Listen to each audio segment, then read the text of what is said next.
indigenous land.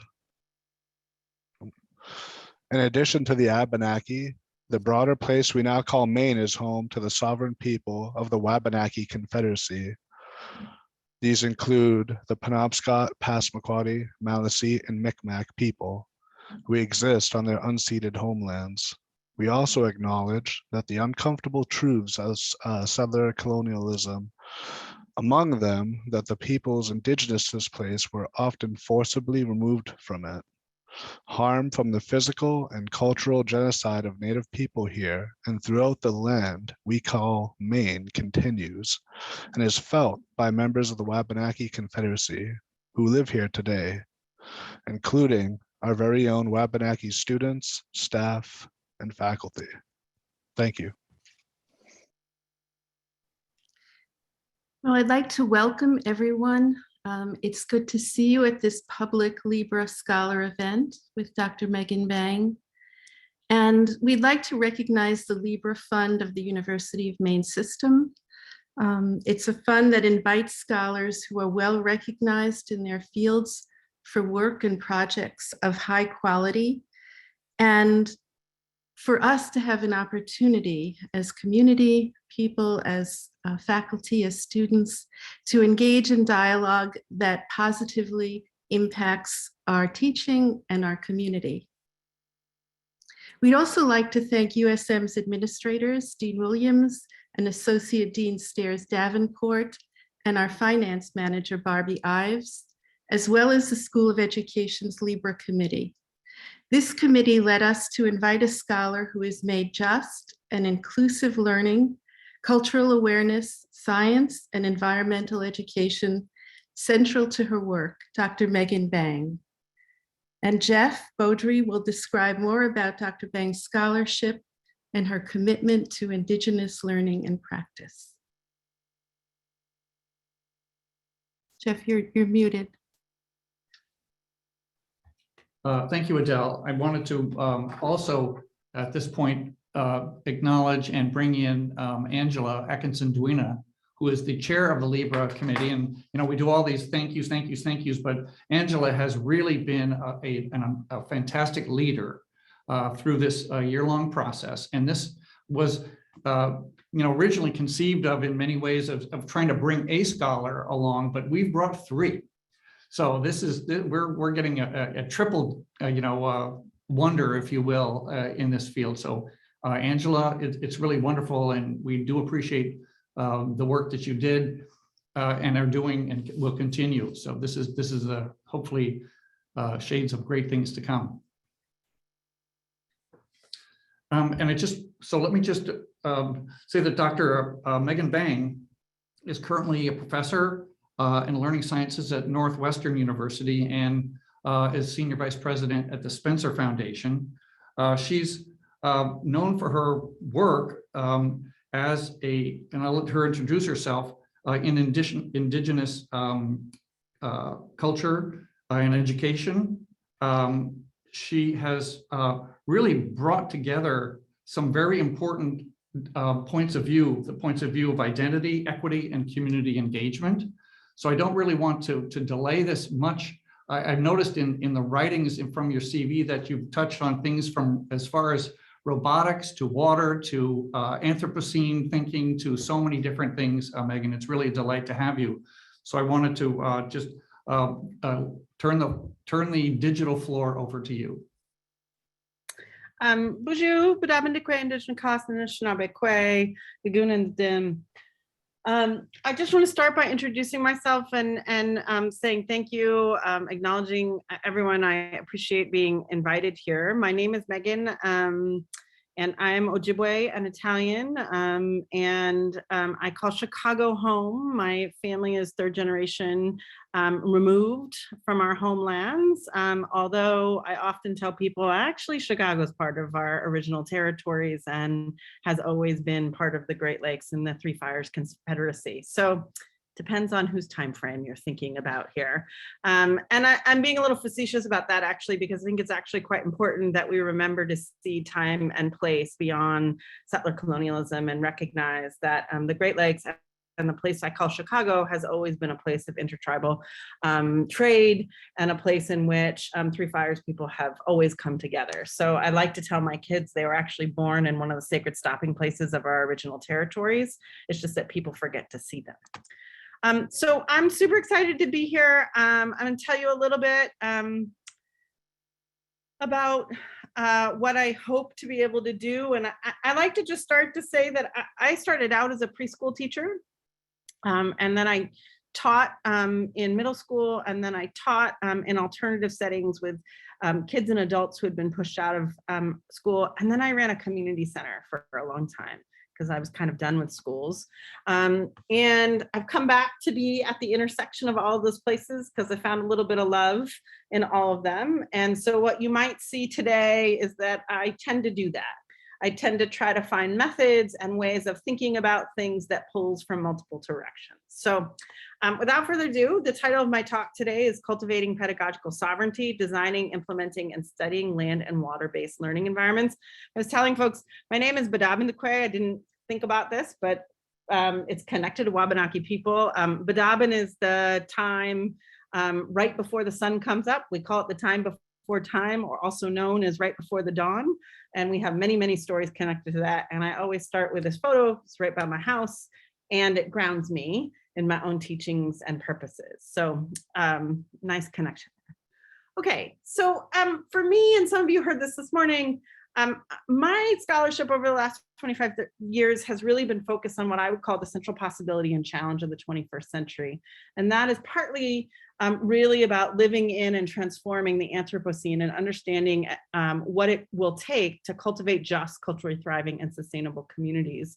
I have asked versions of these three questions always. I'm specifying them and shifting them. And to Jeff's point, I started out really focused on science education, but I've done computer science, robotics, engineering, even social studies kinds of focused work these days. But I'm really interested in this question of how can and should education contribute to broad scale socio-ecological change and to our families, communities, and Earth's thriving. I'm really interested in what we need to actually understand differently about human learning and development and issues of power and history and even the disciplines themselves. And you'll hear me talk about this a little bit more in order to get to the forms of education that I think human and more than human communities need in the next 20, 40, 100 years. And more specifically, I have long been after, as the granddaughter of boarding school survivors, how is it that we transform education from a thing of colonial harm to something that actually contributes to Indigenous communities thriving in the here and now in ways that help us continue to live as we're supposed to, or to enact our collective responsibilities. For me in my work, that has meant that I've been centrally focused on this big idea around relationships between human worlds and natural worlds. And I've been after studying kind of core cognitive models, these two models of do humans see themselves as a part of the natural world or apart from, and I'll say more about that. But I've really had these five kind of assertions that this core relationship organizes human activity, it shapes knowledge systems and values, it is ongoing and shaped by power and historicity. These relationships are ongoing under development, and that they're foundational to human development and cognition. And really what I'm going to focus on today is it centrally configures learning environments. And I'm going to spend some time there. For me, I'm trained as a learning scientist, which means that I always think about the design of learning environments. And I think about the design of a learning environment as a creative act or a creative process of potential world making. When we engage in the design and implementation of learning environments, it's actually a decisional process that decides and make space for what kinds of and onto-epistemic actions, meaning what should children know, how they should know it, what is asserted as true about the world. And then what I like to think about is the actual axiological horizons and social futures. What are the forms of ethics and values that direct our learning environments and made possible? And the point about this is that our knowledge systems, our politics, our ethics shape what we decide is important to teach, learn, and know. Some of these things are deeply baked in our policy and we don't even think about them that much. But part of my point is that I think we always need to be elevating and kind of unmuting these decisional points. And what that means is that we make decisions about what students should learn, where they should learn it, how they should learn it, what languages should be used. We even ask things about how we should assess or see evidence of learning. All of those things are decisional points that we either participate in and reproduce normativity, or we can see them as sites of world making and world changing. Some of you also heard this morning. I just to say, everything that I'm presenting here today is not mine alone. I am a scholar that engages in deep partnership and have been for long periods of time. And communities I worked with 20, 25 years ago continue to call me and say, hey, we need you to do a workshop on X. And I do it because that's what it looks like in my mind to have ongoing ethical relationships to communities you do research in. But it means that these ideas are partly in motion and being developed across multiple lands and waters and multiple histories and communities. So what have we been up to the past 25 years? I tell people we've been trying to design what I've come to call land and water-based education. And it really comes from this idea of recognizing that it's not just what we're teaching, but what are the processes and the how and the where. Vine Deloria in 2001 wrote this, had been writing about this since the 1960s, but that we really, our intellectual traditions as Indigenous people come from and through the land. And so if we're not gonna replicate kind of anthropological pedagogies, we also have to recreate those conditions. And here's what I wanna say. Yes, it's outdoors, yes, it's environmental education, but how we do that deeply matters. It is easy to replicate coloniality outside. And so part of what we've been after is, okay, we've been doing these things outside with kids and communities and families for a really long time, but are we implementing? Are we doing it? Are we enacting it in the kind of micro-interactional processes that we intend to? So I've been after this idea of what is pedagogical sovereignty. And Scott Lyons has talked about rhetorical sovereignty, I've been really moved that he talks about the terms of the debate, or the terms of language actually set the conditions for what can be known, what can be shared. And he's really focused on rhetorical sovereignty, but I love the idea that we need to radically rethink the how and what we teach, and think about what ontological terms are we accepting and continuing to play forward. For us in our work, we've been trying to think about, are we enacting teaching and learning on the terms that we want? And part of what you're going to hear me say is that we've been in this process of recognizing how coloniality and what I'm going to come to call a response to colonial negations often show up in learning environments, and we've been in a process of transforming that. So I'm going to do that through 3 parts today. I'm going to just talk to you about some big picture stuff about how I think about nature-culture relations as specifically connected to the disciplines and kind of longer scale power and historicity. I'm going to spend the bulk of my time talking about the design of learning environments and looking at student learning and educator practice in them. And then I'm going to end today with a project called Learning in Places that was really, I had tribal communities sort of say to me, I seem as fabulous, but I need you to figure out how to fix these schools that our kids have to go to all the time too. So figure out a new model that can be implemented in schools with both Indigenous and non-Indigenous children. And I'm going to share a little bit about that.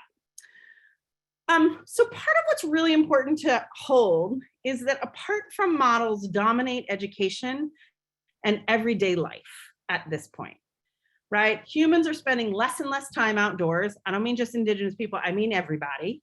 There's lots of evidence about this.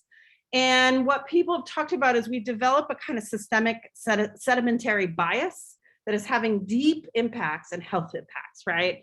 In how humans are evolving right now. And that means that actually carries consequence even at our human microbiome. Our microbiome diversity is less and less diverse the more time we spend indoors. There's all kinds of things. There's a reason that hospitals have been redesigned to make as much green space as possible. In other fields, people have recognized that humans' health decline when they spend less time outdoors.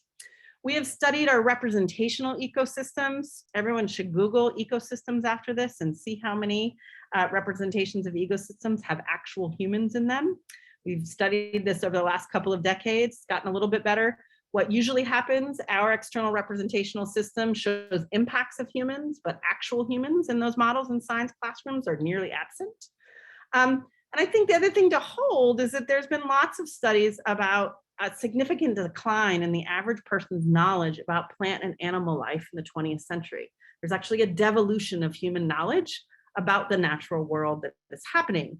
That's bad news when humans actually have to adapt smartly to changes in the natural world. And so there's a whole field really thinking about why and how, and I do some of that work with colleagues. For all of you, I really want you all to think about how much this apart from model approach shapes our approach to content learning. For example, in the US, we've invested in lab-based science infrastructure, not field-based. And what I want to be deliberate about, field-based science is not the same thing as taking a field trip.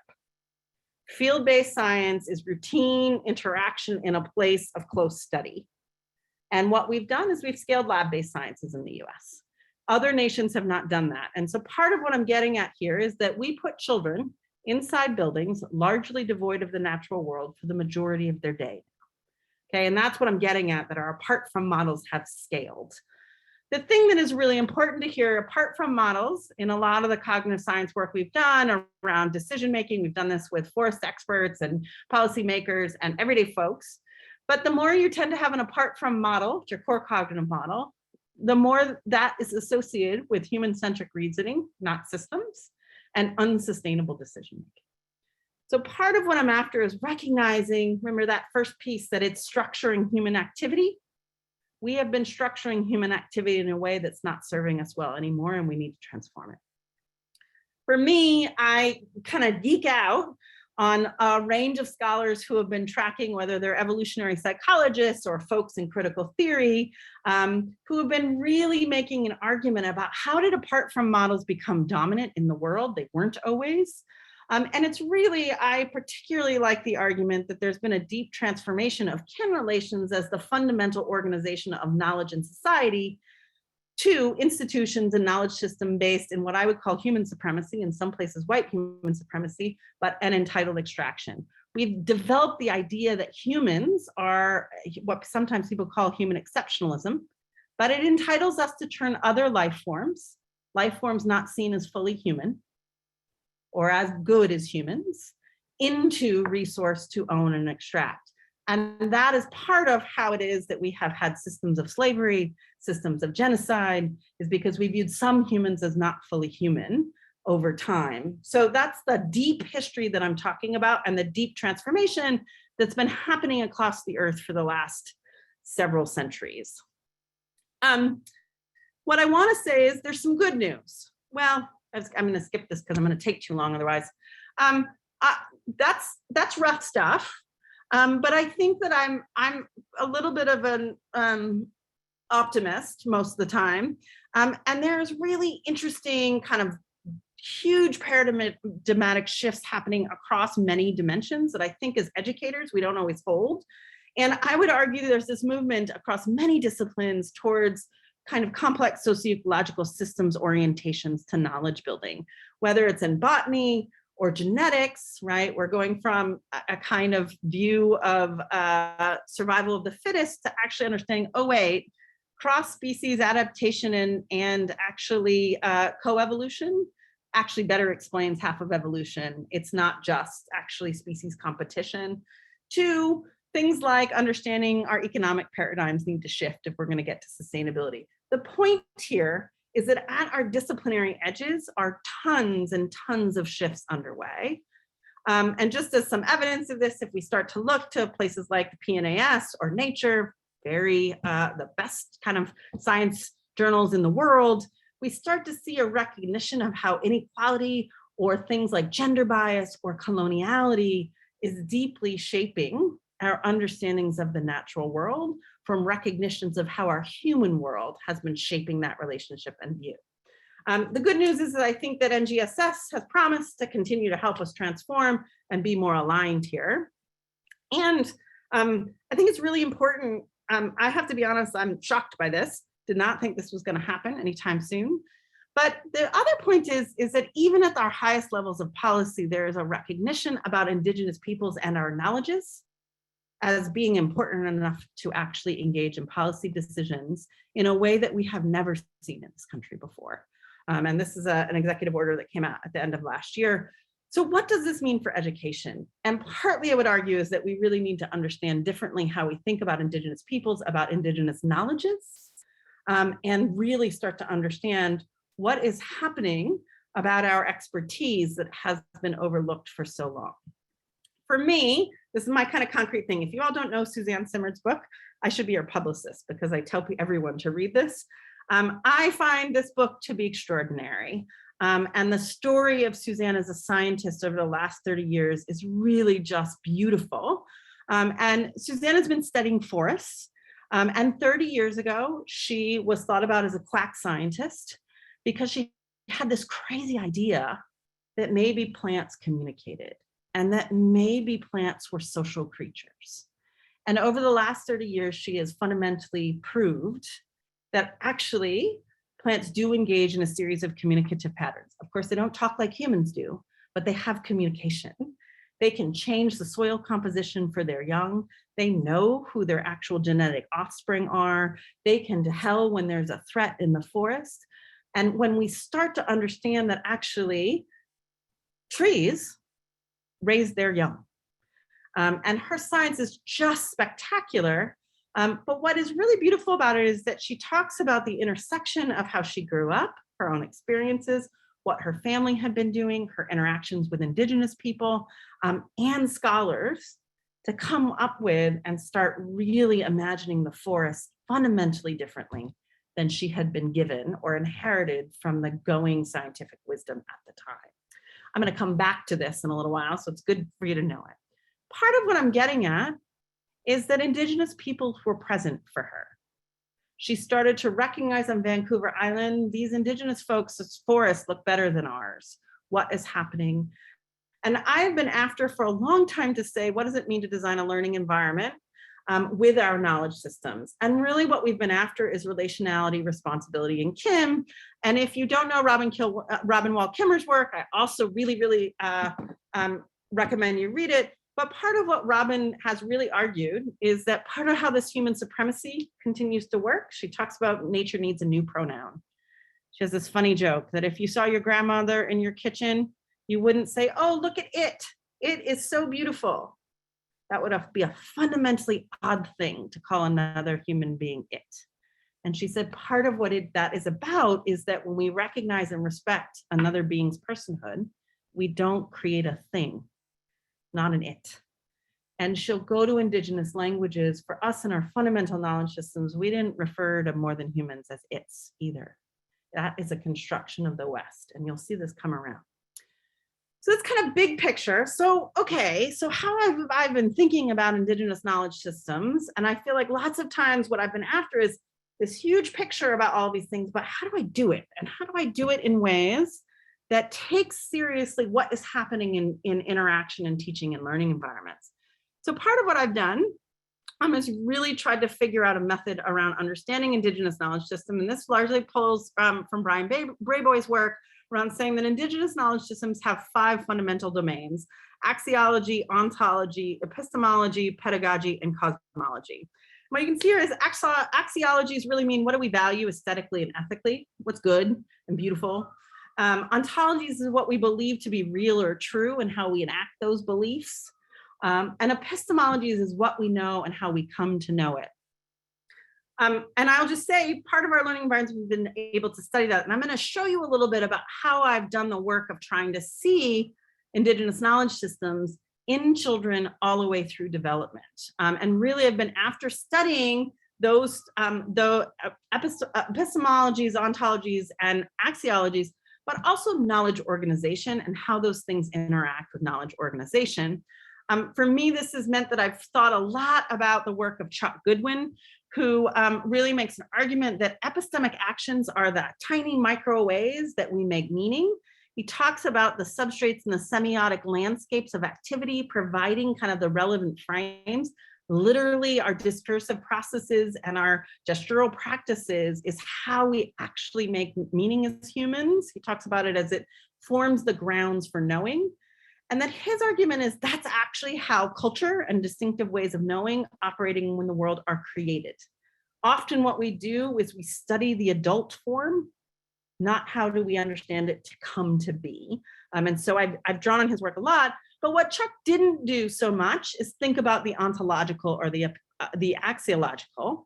And part of the point here is how you build knowledge matters about your ontological claims. And Suzanne imagined that it's possible trees communicate.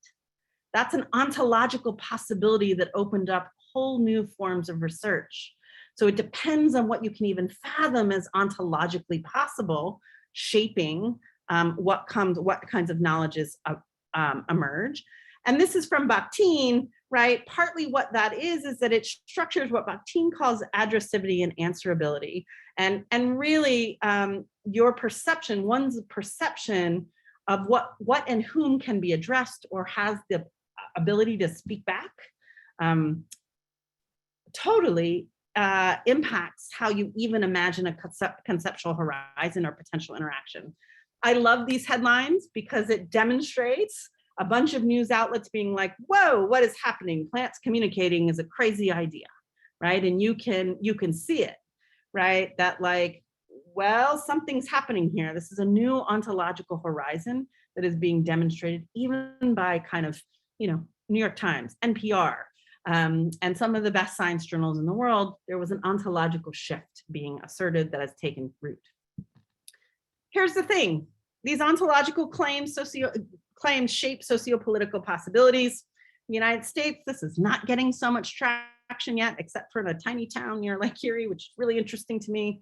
But in other parts of the world, people are starting to recognize that our policy and our laws protect humans and are very bad at thinking about the rights of other things to continue to exist, right? Do things have a fundamental right to life, right, on the planet? And there are lots of actual other countries that have moved. New Zealand, right, has given Indigenous peoples rivers, legal identities and legal rights. So there's real legal shifts happening around policy given your relationship to the natural world globally. Here's the other thing about this, right? These ontological claims actually come with axiological positions. And we can see this in social justice movements and ways that we carve argument all the time. But really the point is that these axiological positions determine stances between one another, right? And oftentimes what we hear and see in social justice work is trying to assert that there's a problem with the axiological positioning and relationship that's unfolding. Sometimes people are expendable or not seen. And Jay Lemke has talked about this a lot, that actually social change is about uplifting and actually transforming the fundamental ideas and axiological positionings that have become normalized and kind of unvocalized in everyday activity. And that once you transform the necessity of those kinds of things, you actually get deep social change. I'm going to show you this in action in just a second, but I want to come back to say, when we design learning environments, we're actually making decisions about all these kinds of dimensions. We decide and we put epistemic actions, ontological claims, and axiological positionings in motion in learning environments all the time and in our own human activity, right? It's baked into human interaction. Okay, so that's a lot of theory for a second. I'm going to show you an example, so hopefully it'll concretize it. And just to say, we've been doing lots of studies in cognitive studies to try to actually understand this and piece this apart in terms of different cultural communities and understanding that cultural variation. I'm not going to talk about all those things today, but I just wanted you to have a sense. We've done lots of studies on this. And I'm going to try, the ones highlighted in pink, I'm going to try to show you an example of quickly. And it's from this diorama playtest, which you might say, oh, that's a little Piagetian or a little Vygotskian of you. It's true, we were deliberate about that, except for this is a diorama. And really what we were after when we first started this is, how do kids reason about native species that belong in North America, domestic species and natural kinds, as well as exotics. And there's a series of ways that this is played out, but really what I'm going to show you is we end up asking questions like what epistemic actions and ontological claims emerge in interaction when placed, when this backdrop is made salient. And we asked if there are cross-cultural variations that are important. We did this with 3-4-year-old intertribal urban native communities and urban non-native kids. I can tell you all about the details of this, but partly I just want to show you this so you can kind of concretize the theory part that I was just showing you. And so today I'm going to show you an epistemic action and an ontological claims around knowledge organization and epistemic action we like to call perspective taking that comes with a secondary one called internal states. And just, you don't need to read all this because I'm going to show it to you. All right. So this is a 3-year-old with her dad, and it's a few minutes in. You'll see that all the animals are already on the diorama and they've been playing for a couple minutes.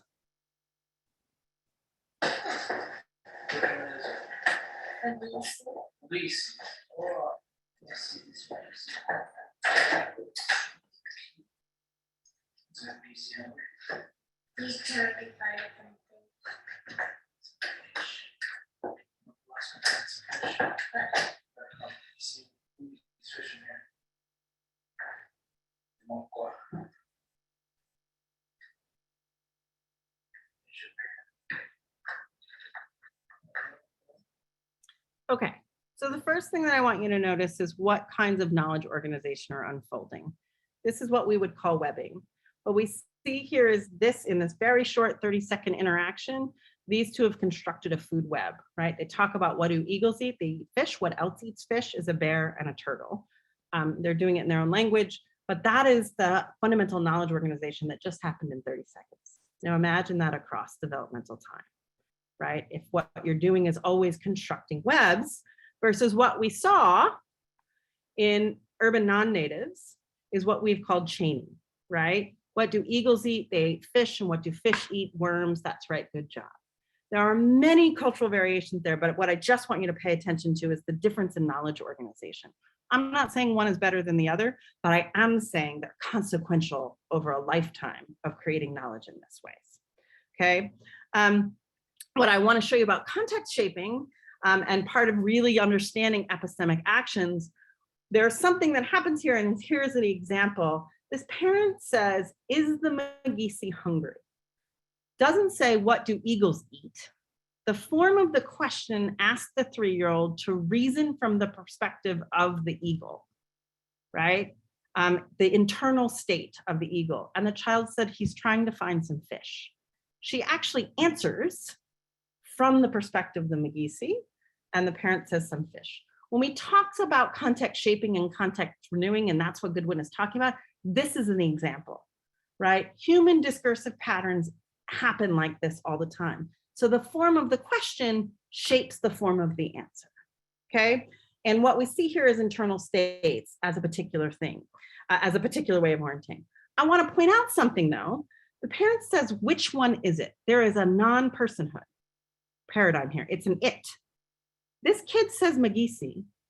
And in our perspective, what is happening here is that the child actually cued an indigenous paradigm. Perhaps the research context cued a Western paradigm for this parent, but the child answering in her own language, and we see the rest of the interaction, the adult actually continues using person. Let's see his talents. He's trying to find some health, he's trying to find some fish. You know who else, right? We see personhood emerge after the use of Magisi through this. And part of what I wanted to make visible is the shift here between it, when there is not a personhood present, to what starts to happen in discourse when personhoods are present all the time. Here's what we found, just so you have some sense.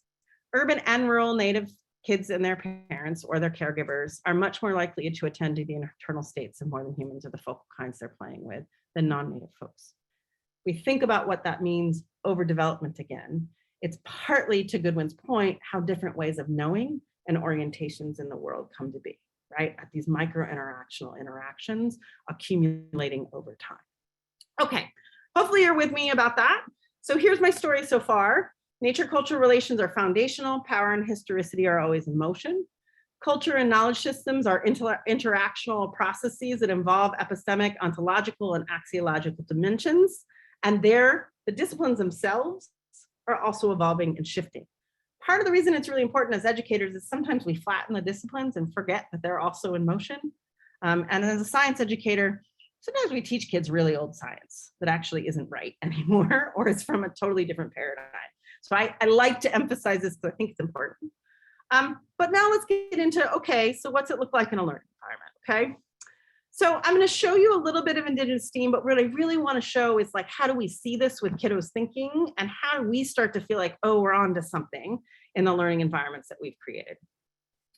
So we've been co-designing outdoor learning environments or land and water-based learning environments with families and community members, elders, scientists, artists, and educators for a really long time. And I already said this a little bit, so I'm gonna skip this and tell you, so what are we doing?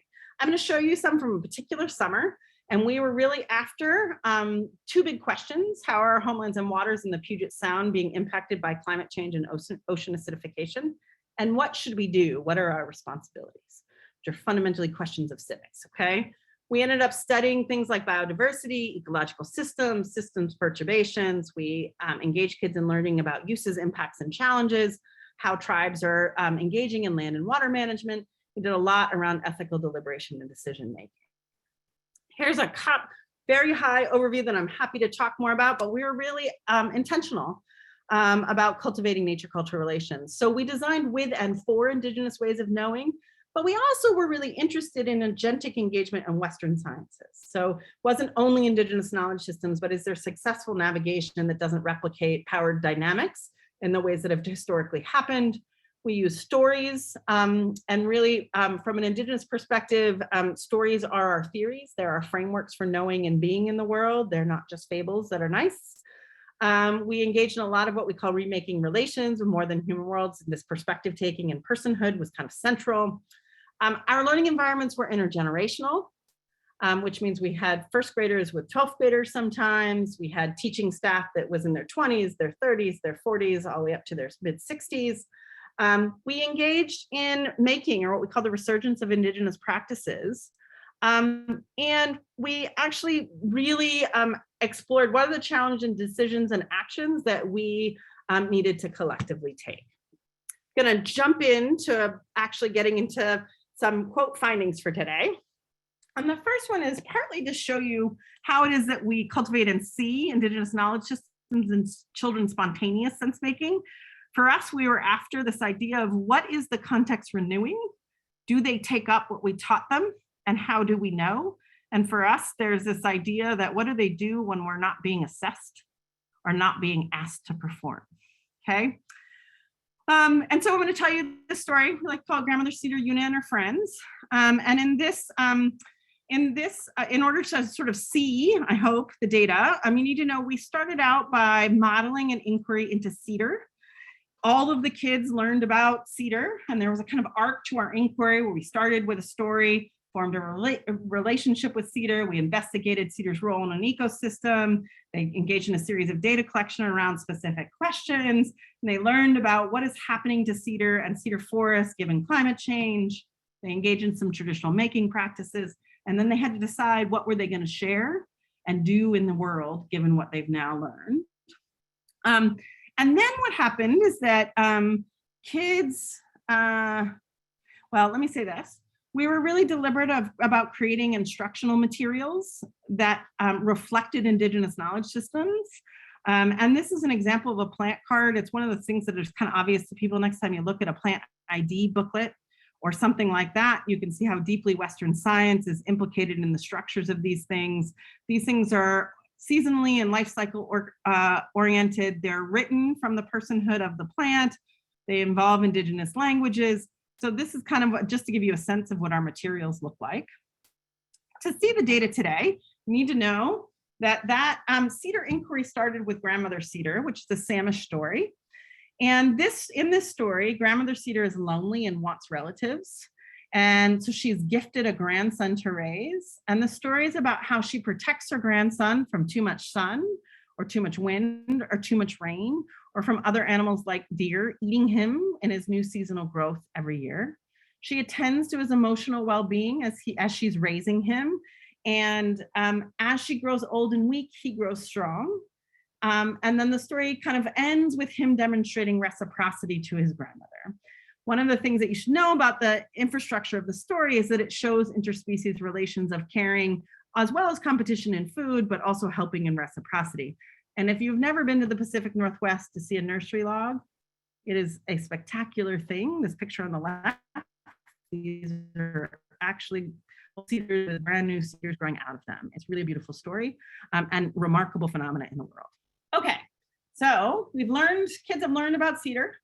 Then what we have them do is actually learn about their own plant relatives in smaller groups and then teach each other.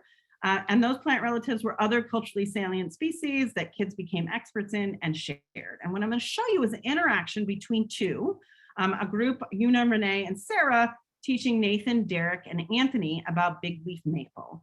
They have already shared a series of things, and what you're going to see is sort of the end of the plan teaching part and what happens when questions spontaneously emerge. So when the leaves of the maple tree die, they fall on the ground and they compost, and that's really good soil for the rest of the plants. And over towards here, there's sproutlings. I'm not really sure of what plant, but there's some that I get running around.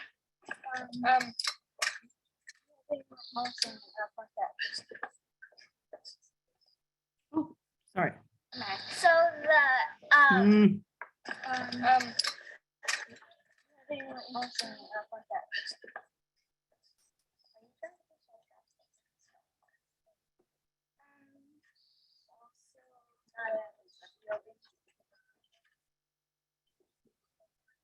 they kind of like grandma cedar tree, they kind of shield the other plants. Why did they grow in such non-straight ways? I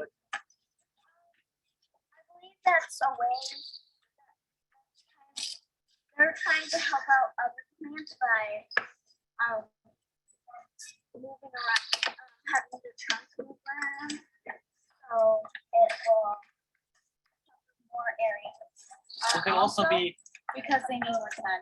yeah, it's also, yeah, Yeah, 'cause they need more sun. they spread out so that they can get more sun, right? And they Because take it more from leaves, and so more that trunks, equals more. also since they shield it off, they when the leaf drop it gives them. And also and they also don't drown in water. Okay, so here's what I want to pull out if you couldn't hear all of it, is what we see is there's a spontaneous question asked, and Una, trying to make sense of the question and an answer, invokes grandmother cedar. They're kind of like grandmother cedar tree. They kind of shield the other plants. And what we see across Una's answers and what the group co-constructs is she's speaking as if trees have internal states trying to help other plants, right? We see the entire story framework actually play out as she's trying to make spontaneous sense. Now, whether her language looks exactly like Susan Simard's is a question, but the point is that Una is actually reasoning about interactional systems in a forest ecology that is actually quite sophisticated and aligned with deep expertise, even if her language isn't quite there. And what we see here, though, is the two older kids, Renee and Nathan, they move to this kind of standard Western answers, because more leaves, more trunks equals more leaves equals more photosynthesis. And in many ways, that is the kind of functional story we have of why plants grow the way that they do. They need food. Turns out that's not a completely true story. But what's interesting about this to us is that, yes, they invoke stories are alive in Una's thinking. The kids navigate to what we might want to see as an understanding about photosynthesis, but they actually come back. Renee says at the end, and also the little trees don't burn up and they also don't drown in too much water. They have actually integrated the key paradigms in the cedar tree story and indigenous knowledge systems with kind of standard science in classrooms in a way that actually hasn't dominated indigenous knowledge systems here. So for us, when we can see this in motion is when we feel like we've accomplished something new in a learning environment. And what it means is that educators have to be very deeply attuned to what are kids saying, because it's kind of like grandmother Cedar. If you don't know grandmother Cedar, you didn't notice what they were up to or how she was actually thinking, and you couldn't actually see what was unfolding in that interaction. So just to say, if we look at Una's thinking compared to Suzanne Simard's, there's some really interesting interactions and trajectories here that if we imagine the forest and know the forest from the ways that the edges of expertise, it's actually very easy to see how you take Una's indigenous knowledge systems and continue to create learning environments that don't see them as in conflict with each other. So what I want to try to do now is actually say to you, Una taught us about beginnings and what they put in motion and how much children were paying attention to. So what we have done since then is we've actually studied the beginning of all of our activities, and I'm going to show you a little bit about that. Just quickly, other people have studied beginnings. Sometimes we call them anchors, sometimes we call them launches. There is other work that has demonstrated how you start. They've demonstrated that there is actually deep differences in socioeconomic kinds of starts in classrooms and lower economic schools. People tend to not start with big ideas. They start with really procedural things. In higher economic schools, people get the big ideas. Kids get the big ideas first. As an example, for us, what we were after is one, continuing to learn from our everyday practice. Many Indigenous communities emphasize beginning protocols. You started with a land acknowledgement today. You're putting some protocols and beginnings in place on purpose here. Most learning environments focus on the epistemological. What are our learning objectives today? Not the why or the recognition of when we do that, we're already putting ontological claims in motion. I'm not saying that's bad, but again, I'm after really unmuting ontological and axiological dimensions of learning environments. So what do? We've taken data sets. This is from our 2018 data set. We have this over 5 years that we're in the middle of making sense of. We looked at all of our activities and we chunked them using cultural historical activity theory for a beginning, a middle, and a closing or a transition to the next activity. In this particular analysis, we had 47 beginnings, and there were variations in length. This is a little bit troubling, so we're not running very sophisticated statistics about this yet. And then within each beginning, we created what we call data excerpts that were really about conceptual units to analyze. I could say more if you want. We had a series of coding domains around the axiological, the ontological, and the epistemological. There's tons of tiny codes inside that I'm not going to go through, but you should know that they each have them. And I'm going to show you high-level findings from this. So the first is, turns out in our beginnings, there is a heavy emphasis on the axiological. Still epistemological and ontological there, but the guiding paradigm that gives articulation in our learning environments is around our ethics. What are our values and purposes of learning? And if we go down a level, this is partly what I wanted to say, is these are our parent codes, is there's two things. So we really enacted what are our roles, relations, responsibilities, and gifts. And we were really deliberate about actually naming and acknowledging knowledge systems and a multiplicity of knowledge systems. And this piece about spatial temporal toggling I started with, but in our learning environments, what we have seen and recognized is that educators are spontaneously making sense of when is coloniality actually mediating interaction and how do we shift it. So I'm going to tell you a story, and this story, I'm going to show you an example of this, is the story of salmon and hummingbird. As part of our ICE team, we're always engaged in making, which means that one of our teachers is a clay artist. He's Purepecha, and for him, clay work is really central to cultural identity and to also cultural practice. We can think about this across communities, but we thought about this making as a kind of material story work.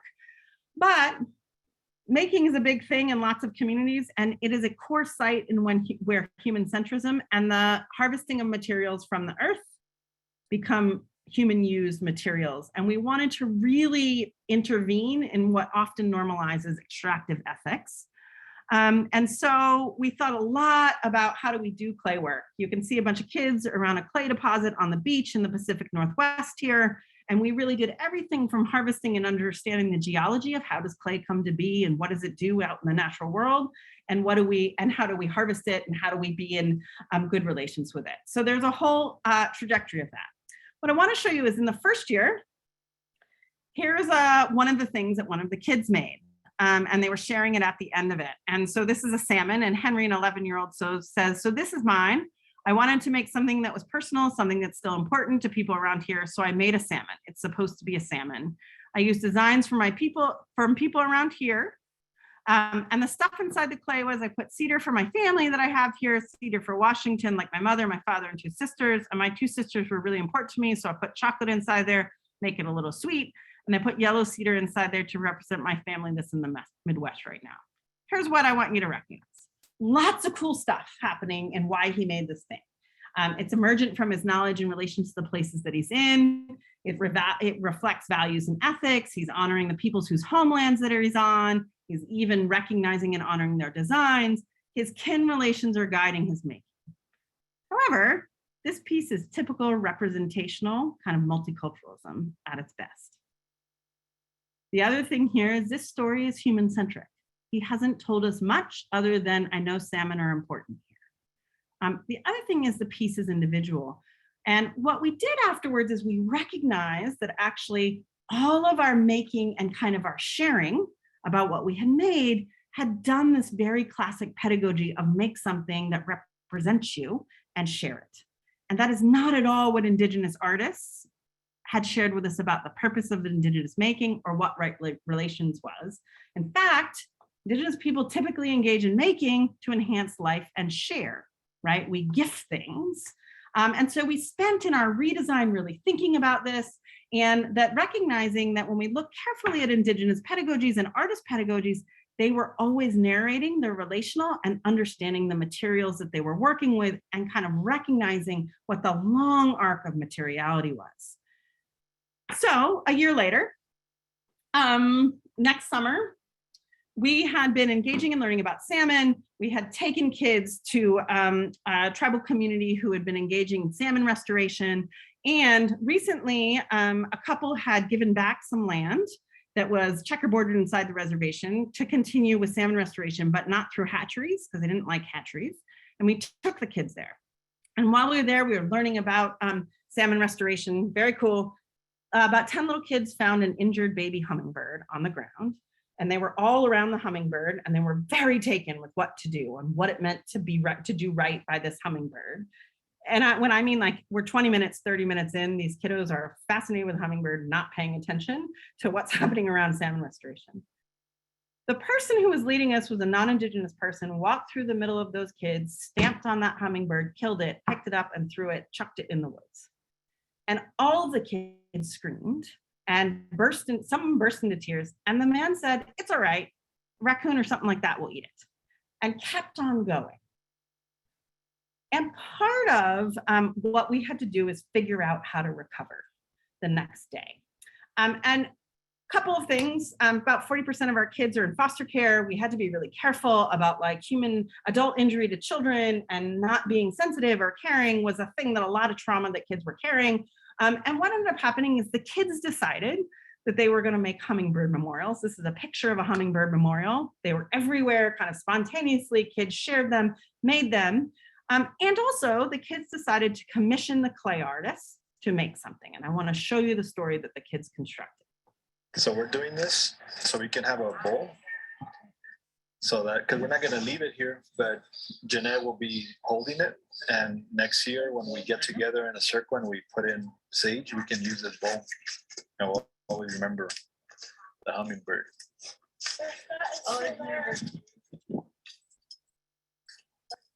We should carve a hummingbird. We should make this a long time ago. There was a man, and he was smart in his own sense, but he was careless. And then one day he was showing these people that came up every year in the summertime. And then when he was showing them how he hoped the salmon Cover it up, or we just won't add any more water. and then That's good. accidentally stepped on I might give it like a final as it's drying out. I'll with that, I'll just kind of clean up. See that all that little, and sometimes the little things make it actually look more realistic. But yeah, but I'll kind of clear, you know, like any little thing, I'll try to And then sweep it off. and then this man Yeah, is so yes, yeah, disrespectful. it The is. So even hummingbird. did a fingernail over here. Yeah, awesome. The humming. I like it. Excellent work. Was mad at him. So then those people sent him a letter, and then they made graves for the hummingbird, and then they never forgot. Memorials. The man took it up by its tail and threw it into the woods like it was trash. What did you learn? You shouldn't step on baby animals. You shouldn't really step on it. You shouldn't step on animals. And this story was called That's perfectly fine. The Careless Man. The careless man named Ryan. You can also tell a story about a hummingbird and Almost killed him. imagine everything that it lived before up until the point that happened. And the story there is more about all the life that the hummingbird had, 336. Only this. right? I'm not gonna like make it special. But it's What is That's the like hummingbird's fishes. name? I'm gonna type it into here. Wait, hummingbird. No. It's No, just we should called just name it. It should already have it. Okay, because I'm running out of time here and I want to get to the end before we have until 6:30 your time, right? So 30 minutes still? Okay, take a little bit more time. Here's what I want you to notice here. So one, story form is happening spontaneously to make sense of this. Brian the Careless Man is actually a really interesting way for a group of kids to process a traumatic event.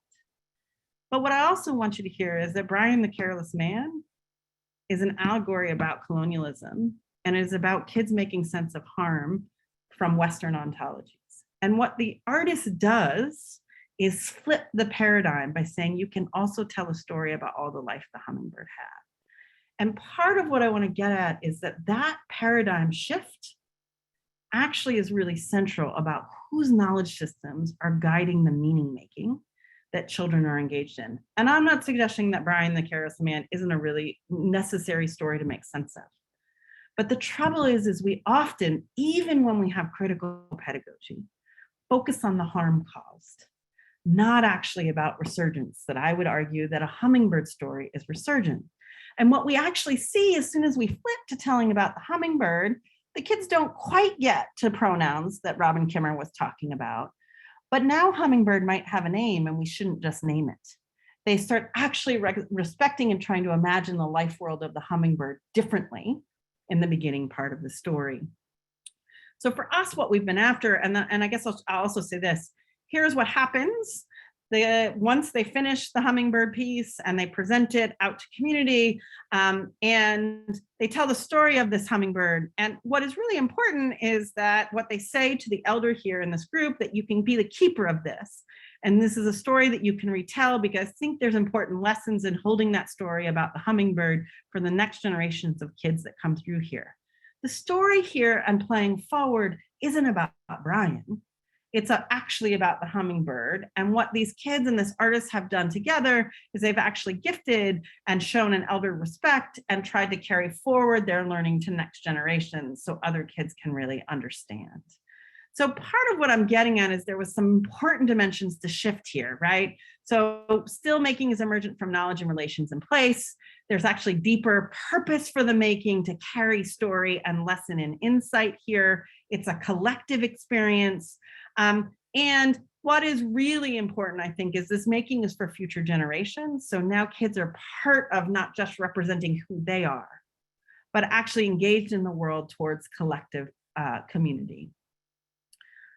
The other thing you should know is that what this put in motion is actually everyone started gifting spontaneously after this, that once this really set in, kids made things for each other, they made things for their parents, that the actual good feeling of making gifts for each other as the purpose rather than for self totally blossomed and has ever since. So part of what I want to do to end is just to say that really I'm trying to be deliberate about saying the work of actually decolonization and the work of seeing Indigenous knowledge systems in learning environments happens at lots of different scales. And I've been doing this for a long time with a lot of Indigenous educators, and every year we learn something new about how it is that we're enacting pedagogical sovereignty and making sure we're enacting practice in ways that we want.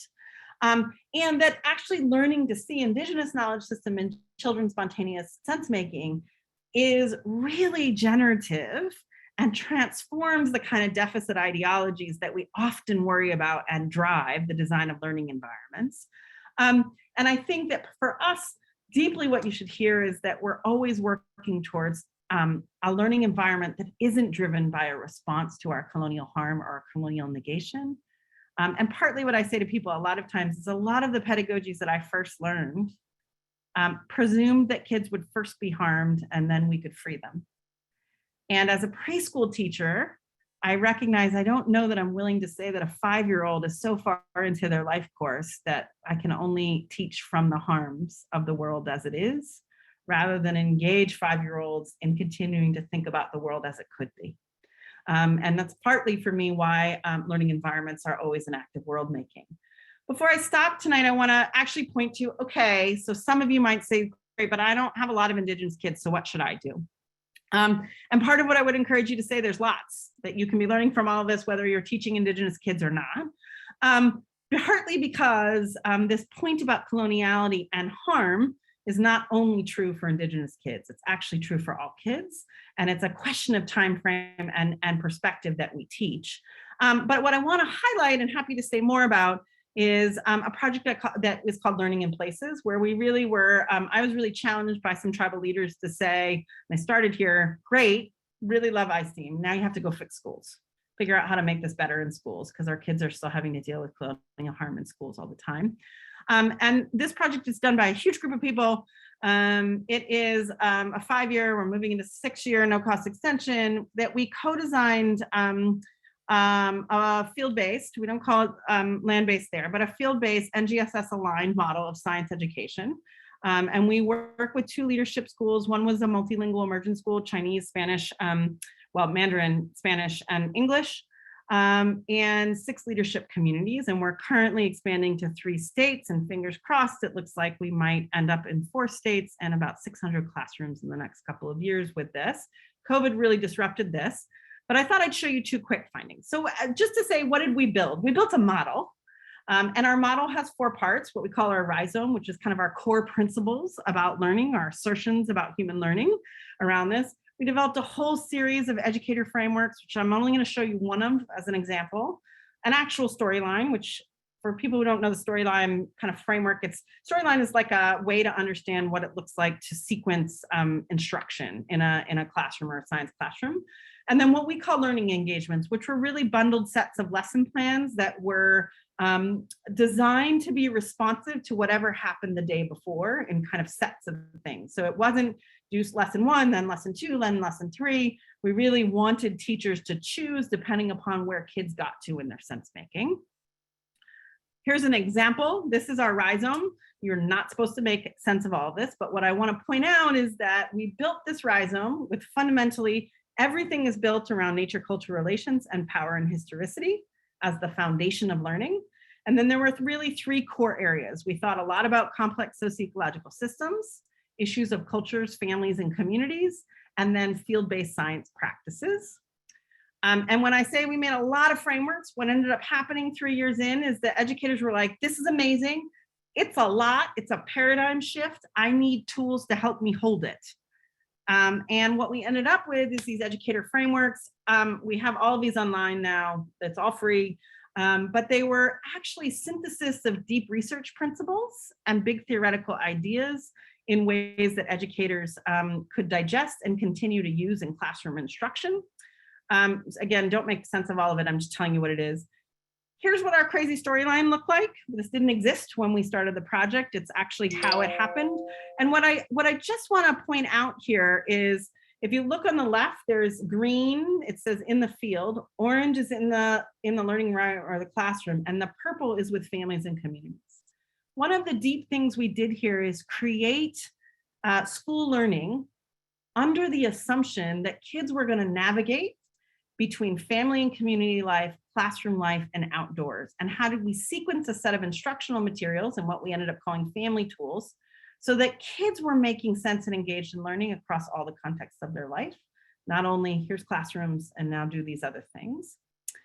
To give you a sense of what a framework looked like, and also to recognize how we are always working on beginnings. This storyline starts with histories of places and phonology, which is seasonal. This graphic on the right is actually the educator framework called Histories of Places. And what you'll see here is sort of 5 time scales plus a 6th, which we call living ethical responsibilities and possibilities time. And part of what's important to know, I started off here about our representational ecosystems. Most science curricula and science classrooms don't include people time. See lots of things like geological time, or what we're calling here plant, animal, soil time. But people time, not really actually central to most science instruction. And more specifically, Indigenous peoples' time for us was really, how do we make Indigenous presence in instruction, learning about places and natural phenomena, right? Learning science is actually a study of the natural world, as always present rather than singular. And from what place are we starting? Quickly, what are we learning? So part of what you should hear is that we were after, are we shifting kind of fundamental human apart from models of thought? Can we see a shift away from anthropocentrism to something else? And how does place of learning impact sense making? So I'm going to show you quick, we have these things called family tools. And this study we had 2 basic structures in family tools. One family tool was lots of different variation in kind of key questions that we called indoor discourse-based activities. So you sent homework home with kids, they went and had a conversation with their families and wrote down and brought it back to school. We also had outdoor discourse and observational mobile activities, where the assignment was something like go for a walk on your block or in your neighborhood and have a conversation about X, Y, or Z, write it down, bring it back in the next day. We coded these for what we have called kind of the base relationships and ecosystems, which means we looked for what relationships between humans, more than humans, places, and what we're calling natural kinds, things like water, soil, were reflected in these tools. Here's what we found. The graph on the left and the red family of codes is all human relationship with something else, okay? What you might think about as anthropocentric reasoning. The tools on the right are the walking or outdoor place-based tools, and the same families asking very similar questions, but engaging in those questions in different places. We see a really dramatic form of shift in attention and core relationships being constructed. And I just want to point out, right, so if we look to the purple and blue family, those are all a focus on relationships that don't have human as central, but importantly, humans are not absent from that. There's actually just not this human domination in their talk and interest. So I want to end by just saying, for us, part of what the point here is that if we take across my arc of the talk today, is our core relationships shape activity, right? And part of what we're after is what happens when you create learning outdoors, and when you're learning in and with places, not just about places. There's a lot of kind of place-centered reasoning now, but it's really about places. And it turns out that even for all kids, we can see a shift into a part of models when we change the places that they learn. However, these shifts are not politically neutral.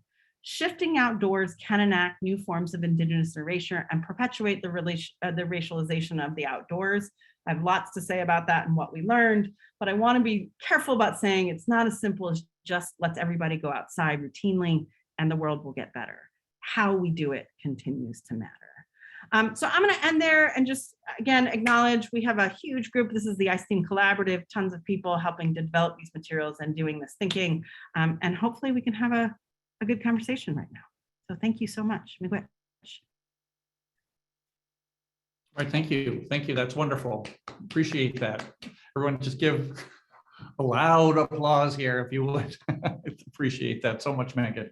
And I'm going to try to use the tools that we have. I think we have a group that we can manage conversations with and directly. So if you do have a question, I'd like to use the our audio interactions, if you will. So raise your hand if you want to use the little icon for raising your hand. That would be great, so I can moderate and just kind of regulate the conversation with you. And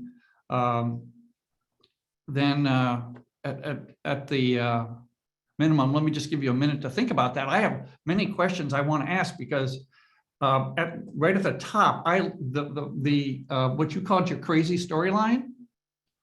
I'm quoting you there. The map you created, I love that.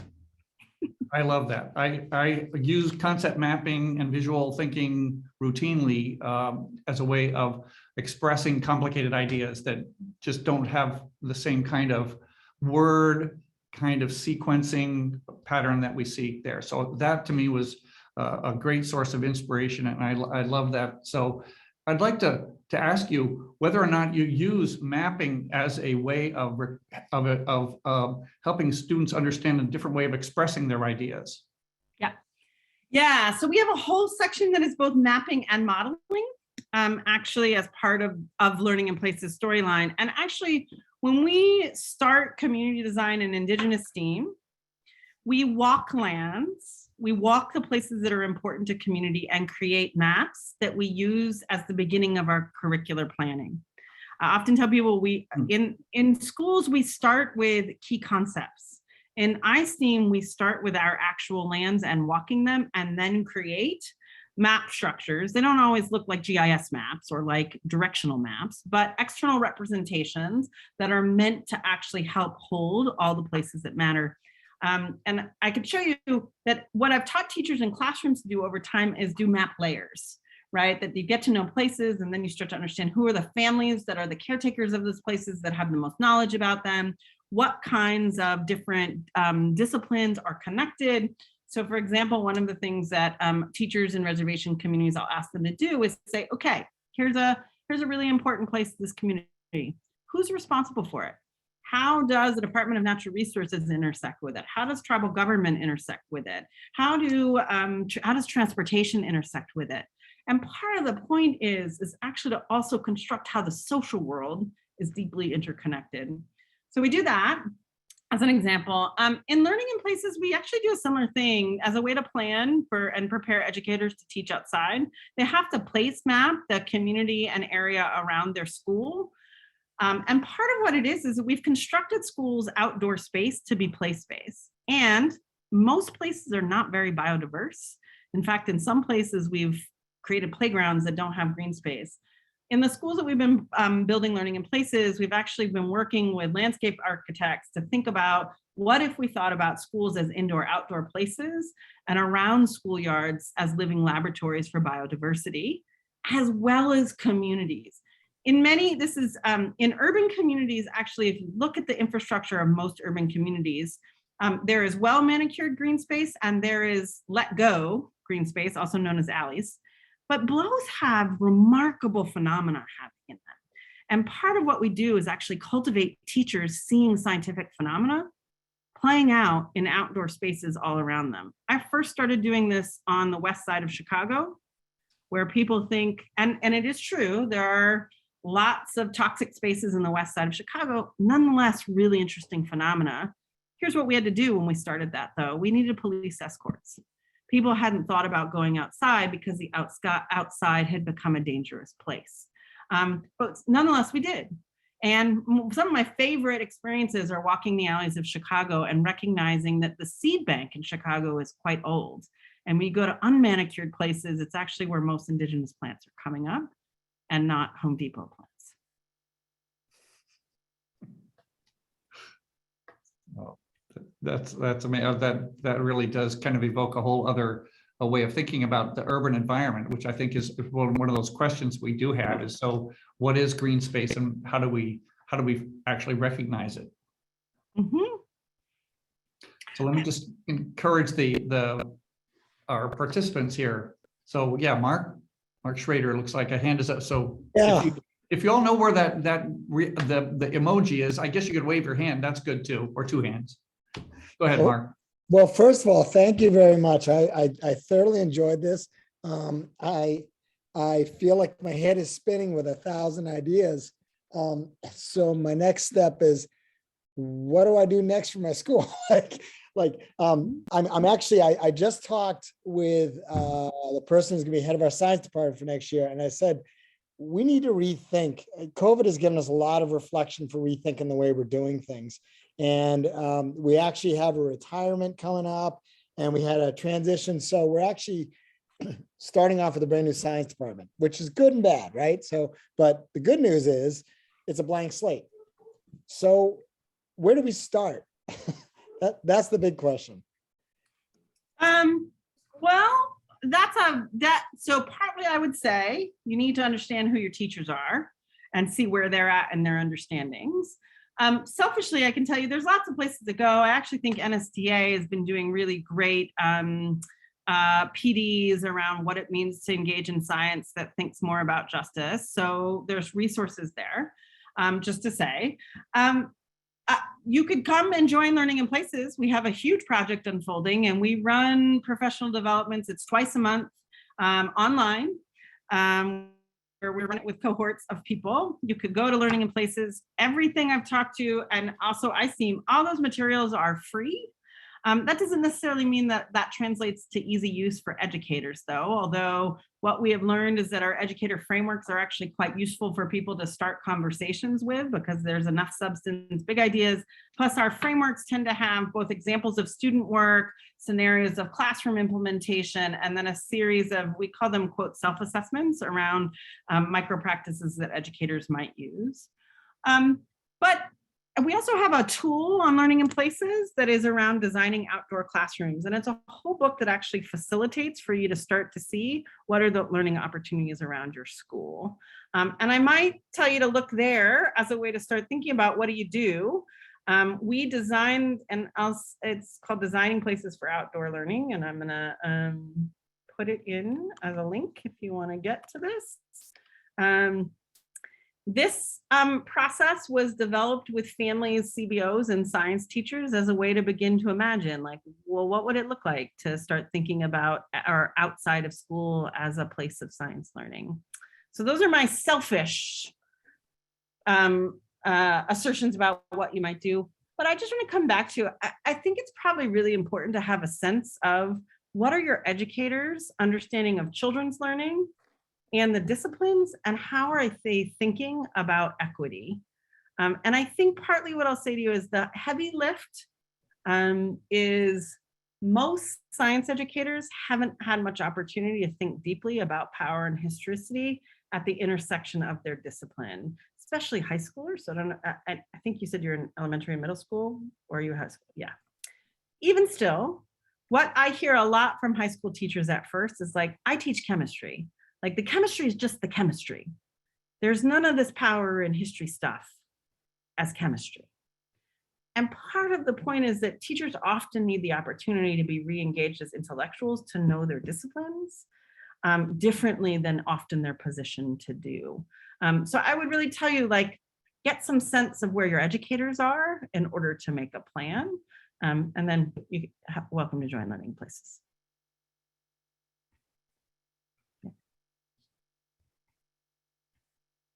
I'll also just tell you, we have a whole family storyline for Learning in Places.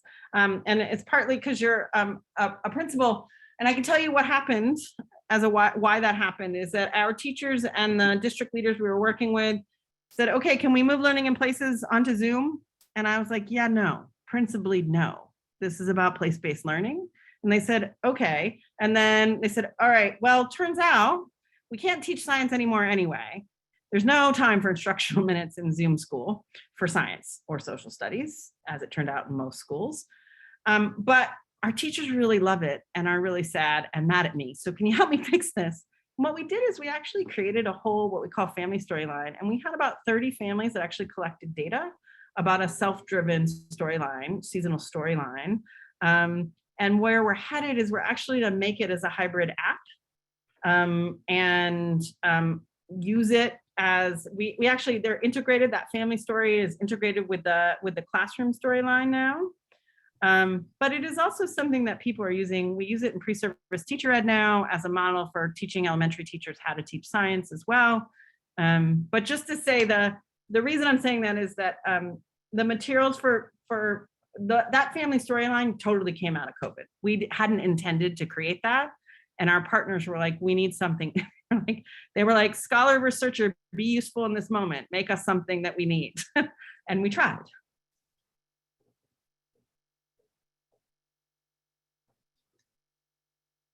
Yeah, Angela. Thank you.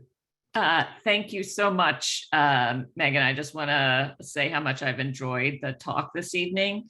And one of the things I've just been wondering is, what do you think it is? Like, what are the characteristics that you see in schools or districts that make those places like good for this kind of work? Like, is there something that you look for that's like, yes, this site is ready to engage in this? Mm-hmm. And so that's one question. And then the other one is, I think you gave us some great examples of like what this looks like in practice. And so I'm wondering if there's something that you are seeing today or that you think about the future that makes you think like, oh, this is how we know when schools have taken these kind of ideas to heart. Those are both great questions. The first question, here's what I'll say. I think one of my frustrations with our field is that I don't think we have great theories of teacher learning at the core of shifting to equitable practices that are actually transformative. What I think often happens is that we do lots of telling to teachers about the problems with power, or the ways in which white supremacy shows up unintentionally in our own thinking, or coloniality shows up. And part of what I was trying to do today to say like, hey, coloniality shows up in my thinking, and I engage in a set of practices that is always inquiring into my own assumptions, or a group of Indigenous teachers are always trying to do the work of saying, how are we decolonizing ourselves? And I think that part of what I would say is a school that is unwilling to recognize that power is baked into our systems in problematic ways means that you have a big lift to do. But I do think, I don't believe in throwing adults away in the same way I don't believe in throwing away children. So part of what I've been after is trying to understand under what conditions do people shift their identities? Because part of what I think the real challenge here is that shifting to equitable schools often is actually a deep transformation for educators' personal identities too. And we almost never talk about that, right? And in fact, we don't study it very well either. So one, a deep readiness is, are people recognizing that power is baked in, and there is no, I'm gonna get this perfect and never have to, and not talk about equity anymore, right? Lots of schools I did my racial equity training during the 3 days of prep. We're done for the year. If it's not a continual conversation, you'll have a very good sense it's gonna be a big lift. Here's why this is important for learning in places. I didn't say this. But one school was really not ready, but we did it anyway. And here's what we saw. We saw really bad racialized violence against boys of color in outdoor settings. So those teachers who weren't ready to deal with it were doing new practices outdoors. They had deep anxiety. They were worried about what it meant to teach not in 4 contained walls. And they went after those boys of color in ways that we were like, oh, stop, no more. Because actually our intervention was causing more harm for them. And we had to we had it all on film though too. And I've given talks about that and been able to demonstrate how like, hey, you didn't hear anything this kid was saying. And your assumptions were horrific because we had them mic'd. So we could actually play what those kiddos were saying and talking about.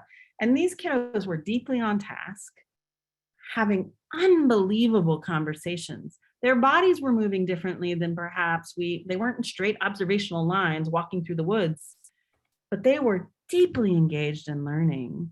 And what happened is we kept seeing teachers police their bodies and actually get them in trouble and assume they were being badly behaved.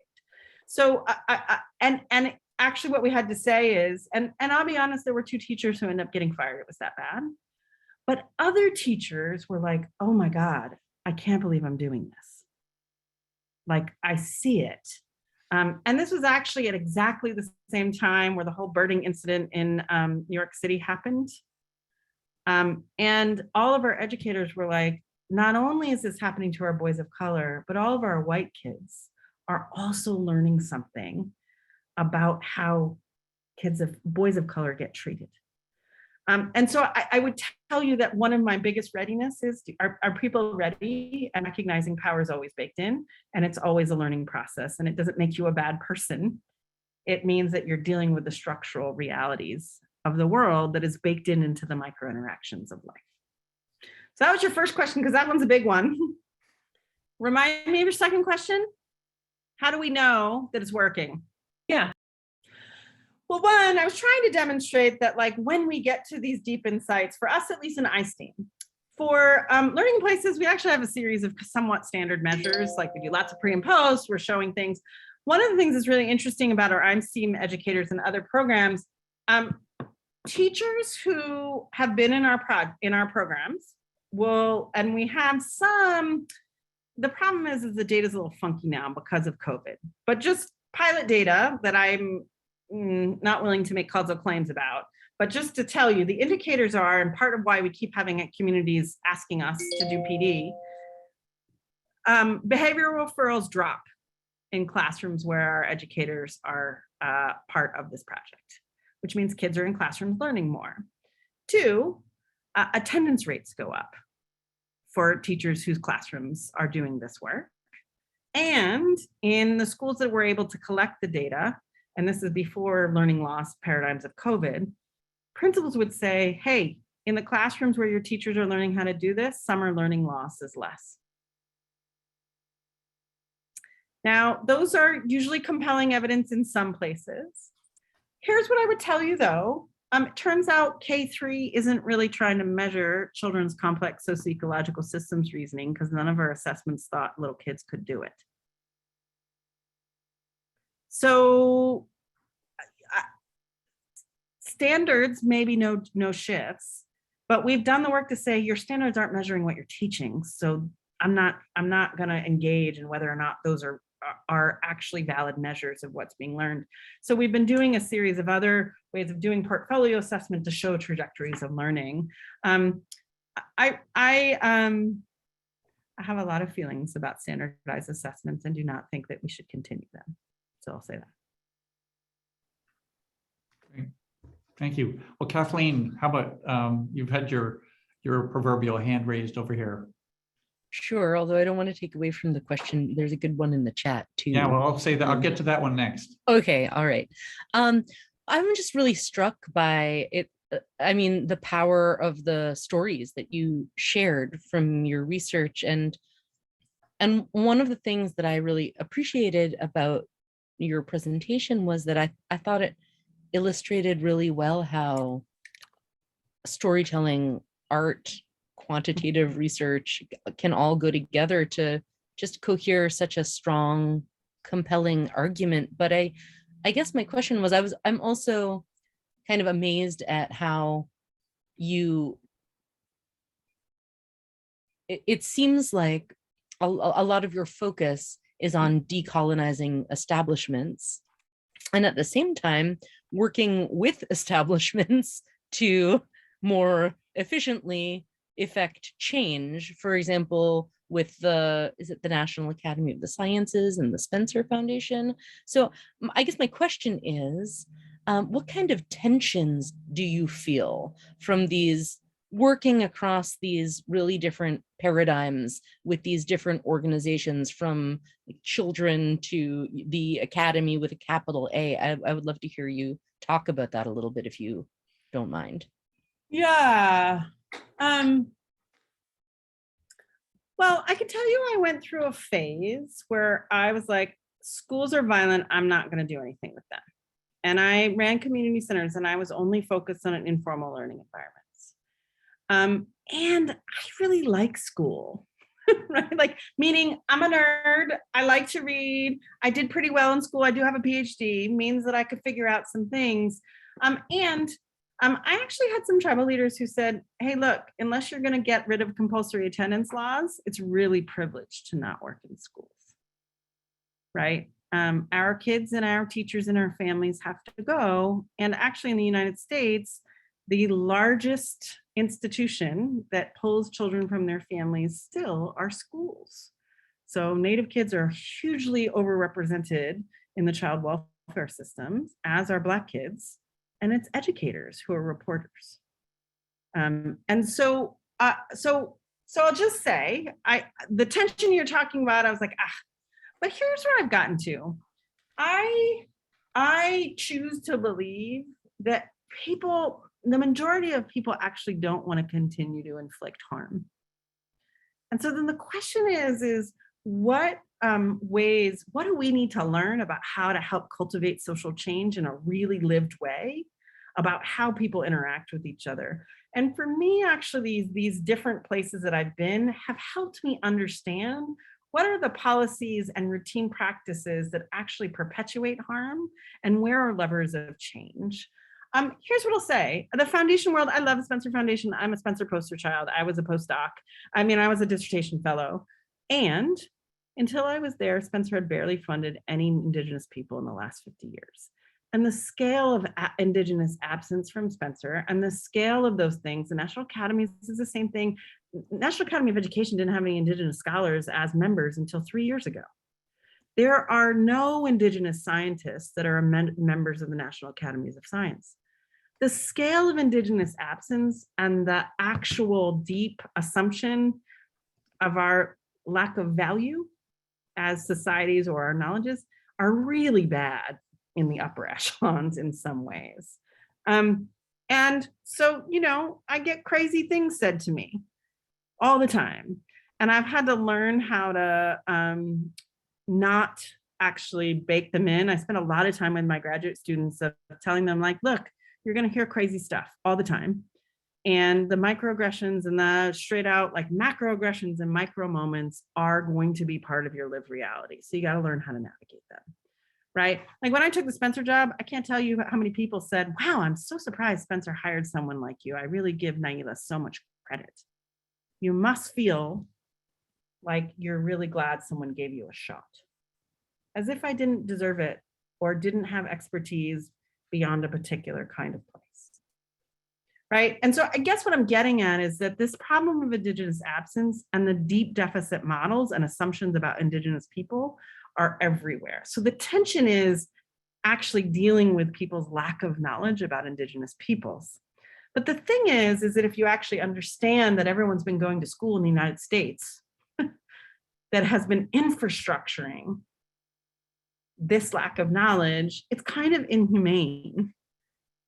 My daughter had this kid recently come over and steal her pencil. She's in high school. And he said, I'm gonna steal your pencil like my ancestors stole your land. Kept walking. And he thought it was funny, right? But she would say, well, first of all, I'm like, no one in our school, her school will talk about it like this. We do justice movements in our school. And my daughter drew a picture and she said, here's your typical teacher talking about justice in school. Black Lives Matters in one sign, love is love in the other, and then you're wearing an Indigenous mascot t-shirt.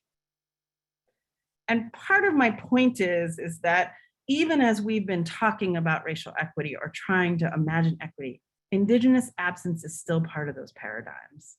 So that's the biggest tension. Here's the other tension. To be totally honest, I am overjoyed by the White House wanting to engage Indigenous knowledges. It shocks me, to be honest, because the US has been after not upholding Indigenous sovereignty on and on and on and on and on. And so I think the other tension is for me, when I started realizing, oh, this is actually baked into the whole system, I had a choice. do I pack up and just try to live life, or do I try to figure out what the different leverage points are? And that doesn't mean there aren't some days where I go home and I'm like, I'm done. I can't do this anymore.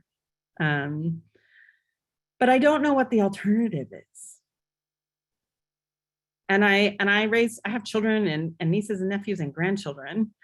And so I also feel like the ethical responsibility is to continue to figure out, how do you continue to try to create worlds where we have futures, and we have futures on our terms. You know, my grandfather is a boarding school survivor. I live with my father-in-law, who's 90, who is also a boarding school survivor, and his grandma was on the long walk, right? Our morning table conversations is about the stories he heard from his grandma that he tells my kids. When we talk about the histories and these problems, these aren't a long time ago in my life, right? We got notices from our tribe that we probably have ancestors that were in unmarked graves, right? Like, those are the kinds of things that are really present. And in some ways, given what we've survived, it's really an exciting time to say, actually, we're starting to turn away. My kids speak language better than I do, right? They're being able to speak to their grandpa, who grew up, he didn't speak any English growing up. My father-in-law lives in my house, grew up in a hogan with no running water or electricity, right? Was relocated to Chicago. That's not old history. That's not a really long time ago. That's shaping my 17-year-old who's going to go to college at UW-Madison next year, that is built on the densest mounds in the world. So I guess my point is I don't know what the alternative is. That doesn't mean that every day I can be graceful and hopeful. But I don't know what the alternative is that doesn't lead to unhealthy life. And I guess my core teaching is, I had an elder say, hey, the best thing you can do is raise a healthy family, because every policy in the United States has been after eradicating healthy Indigenous families. Oh, okay, I have thank you, Megan. I wanted to chime in a question from Thomas Tellerico. Tom, do you want to take a shot at your question here, or do you want me to read it for you? You can read it. Well, then you can read it, and then you can amplify on it, all right? All right. So we have a number of Indigenous Maya students from Guatemala in Portland Public Schools. How do you recommend we help cultivate students' sense of place and Indigenous knowledge when they are in a different location with different ecosystems? Yeah, it's a great question. So, one of the I teach I spend a lot of time in intertribal urban communities, even in the United States, right? Where you have, so Chicago is Great Lakes, it's Three Fires territory. We have a ton of Navajos, we've got Lakotas, we've got Native Alaskans. We have lots of people that, even though they're Native North American, Great Lakes is not their home, and the ecosystems and the cultures they're from are not the same either. So here's what we do, is we honor the territories that we're in, and we use it as a model. In the same way that I talked about, we modeled Grandmother Cedar as a form of inquiry, and then kiddos went off and learned about different plants. We actually do another layer of that when we're doing that. And then we say, hey, kids, go home, go ask your families about the culturally salient plants or animals or key relationships that might be akin to the ones that we're learning about in this place, that also honor wherever you're from. The other thing is in that histories of places, you saw that global time at the bottom. When we first did this, we had we were in a classroom with lots of what the school called refugees, but I said this earlier, half the time when we call immigrants and refugees, they're actually Indigenous peoples from other places. What we learned, actually, we didn't have global time the first time we did that. And we sent kids home and we said, what's your family's favorite season? What do you do during that time? What's a place that's really important to you? And what was really interesting is the particular classroom that brought us back, there were a lot of Somalian kids and recent refugees from Somalia. And they told stories about Somalia. And what was extraordinary to us about it is that, one, we couldn't believe how kind of US-centric we had been. And turns out, actually, understanding the seasons requires global time. right? Like you have to understand something about how the earth works to really understand how seasons work. So we needed that perspective anyway to get to the scientific phenomena. And what happened is we had these little second graders that totally got it already because they were making sense of the world, both where they were and where they were from anyway. We just hadn't created a curriculum that held that up as an intellectual resource to engage. So really it's a two-part answer. One, I would still engage people in honoring whatever territories you're in, because I think you have to have a close relationship to the place you're in. But there are appropriate scaffolds where you can model relationship and inquiry and extend it to people's own homelands and make connections in a way that's generative. And for us, that became really obvious, and it's kind of beautiful. Lots of kids in our multilingual school actually started bringing in knowledge from all of the different places that they had immigrated from, whether they were recently immigrated or whether they were third generation. And it really strengthened cultural identity too. Turns out, by the way, just to be clear, white folks are immigrants too. So I also want to be really clear about that. Sometimes when we start talking about immigrant communities, there's a way in which it equates to racialized communities in a way that actually invisibilizes migratory stories of everybody.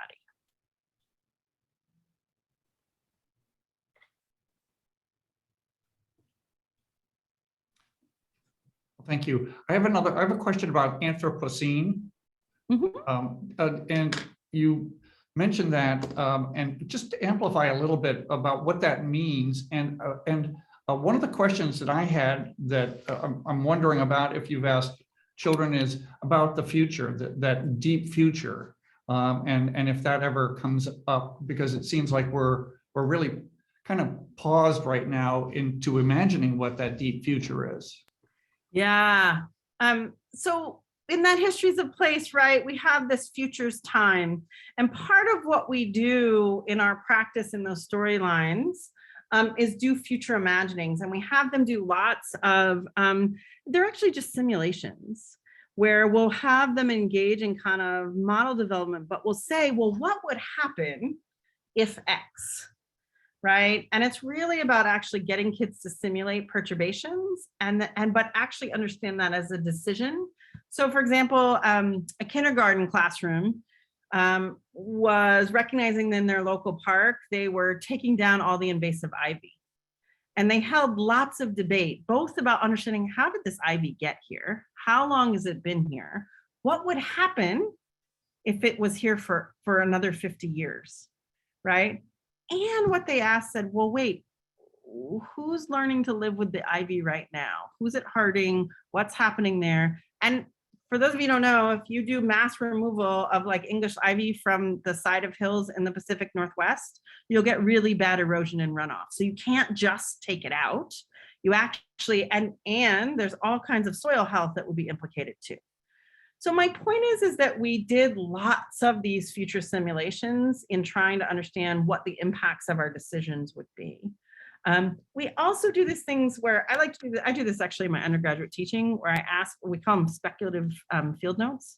So imagine 50 years from now, imagine 100 years from now, and really encourage kids to think about our choices and their impacts in the future. I actually think it's quite easy to get kids to go there. I just don't think we give them the opportunities in most learning environments, because we don't actually position them as world makers. They have to like learn how to master a bunch of content knowledge to have any agency. And so for us, one of the things that we do in our storyline is ask kids to say like, so what should all of us do about whatever thing you just studied? Another group of kids, there was a debate actually about whether or not there should add lights to the park that was right by their school. And the kids all said no, because they studied the impacts of light pollution on nocturnal animals. And they were like, I know that this is for human safety, but human safety has too much of a consequence. There's other ways that we can fix the problem.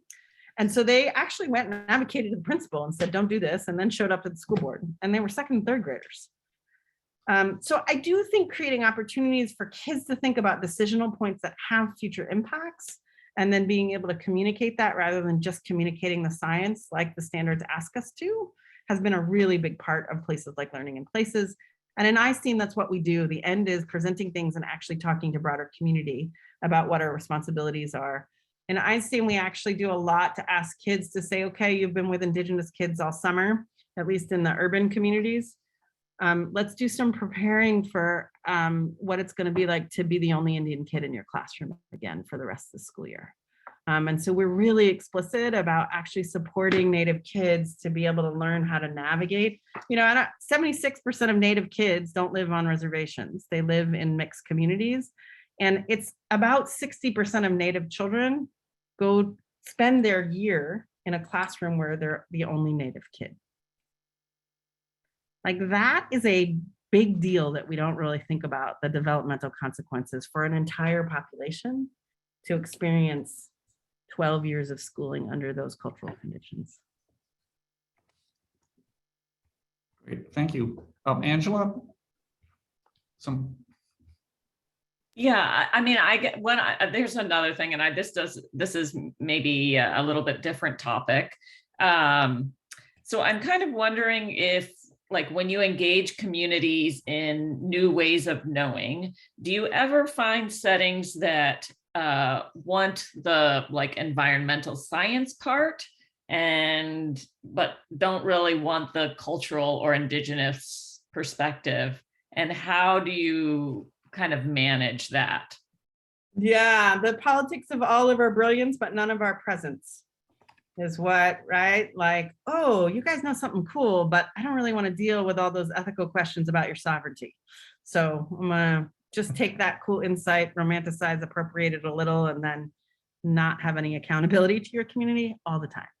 And unfortunately, right, what I actually have learned hard lessons about this several times. It's partly why I will say to communities and to a lot of environmental educators, if you don't start with our sovereignty and that ethical responsibility, I won't partner with you. And I'll tell you that starting, and I'll be honest, it's starting, and I don't know where Maine is in all these things, but everybody has to have a relationship with the natural world, and we should just cultivate joy and love of the natural world is a bit like an all lives matters politic. That is, of course, true on both accounts, by the way. The point is, Native people and our lands and territories don't matter to most people right now. We don't live in a world that actually upholds our sovereignty or even makes us visible. So there's a whole thing around data invisibility, what people call paper genocide. And I'd ask you all to think about when last time you looked at educational outcomes or any forms of statistics. There's a great book called Beyond the Asterisk, right? Indigenous people, Native people are usually not represented in any of those statistical reports, which means people can have ongoing conversation with Indigenous absence. So I really have insisted, like, if you can't figure out to have our personhoods, to have our people, you can't just romanticize our knowledge systems. That's really hard for people though, right? And I think it's really hard for people who are like, God, that's really complicated. I just really love to hike. And climate change is gonna happen to all of us. Here's what I'll say is happening a lot. I work with a lot of climate scientists where I've really pushed. And it's actually interesting to me that climate scientists who are studying hotspots actually tend to be Indigenous advocates because what they're realizing is the politic of climate change is a politic of ongoing Indigenous sacrifice. And really what people get to is like, okay, but this is about humans now.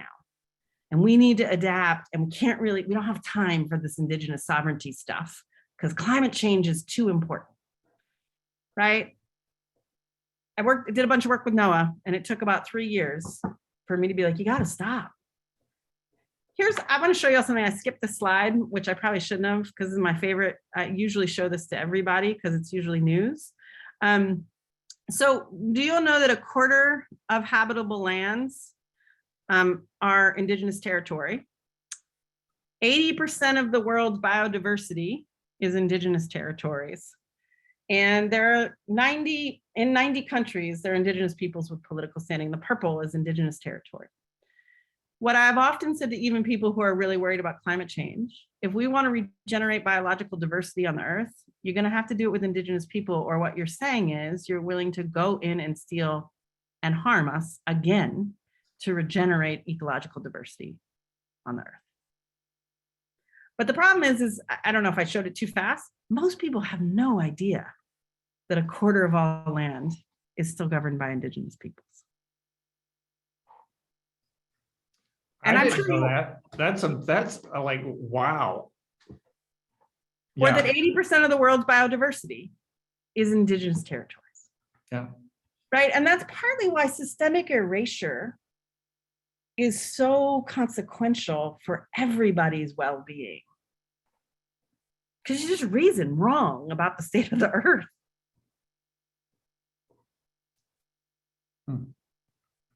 There's this beautiful paper out around our fossil knowledge right now and deep time biodiversity. You look at the sampling across the earth around what we know about biological material, there's a little bit of skewed data happening, right? And part of it is that it's mostly the global north. I don't know if you know this, but the majority of biodiversity is not in the global north. And I'm being a little bit sarcastic about that, but when we start to look at like how it impacts our very science, it starts to be like, oh boy, we better get conscious about this quick. Same thing is true with most climate change science. If you look at actually where we've studied climate impacts, there's a reason that our simulations don't predict it, is we've done very geographically specific studies of climate impacts. It's hard to simulate global systems if you actually don't collect data in multiple locations, understanding how it happens. So, Yeah, Adele, I Adele. see your hand. Yeah. I see. I'm gonna. Yeah, see Adele here. Yeah. Thank you. I want to ask if when you're working with teachers who are either oblivious to history or have been so hurt by history that they stay with stories of hurt and are disinclined to talk about stories of resurgence, how do you begin to shift that for them? That's a really good question. I'll also say that question is really central to graduate training too, in my experience, and undergraduates right now. I think this is for me a deep problem with critical pedagogy, actually.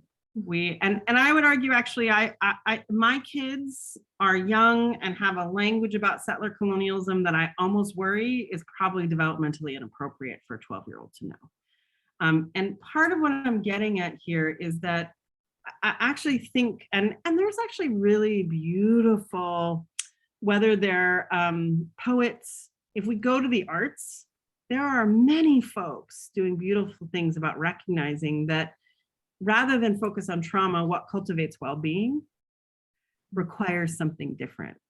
And so for me, what has worked, and it takes actually a patience. I've done some work, and I have a project called the Family Leadership Design Collaborative with Anne Ishimura. And we studied actually families in partnership with school leaders talking about what they needed. And here's what the big findings will come out in the Family and Diversity, I forget the FDE journal, in just like 2 months. You had to have 6 to 9 hours of conversations with families in order to get through harm stories. And I don't mean to get through them in a way that was like, all right, move on from your trauma.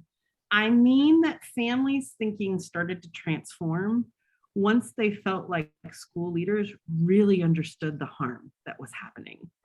And then what we started to see was brilliant ways of transforming systems.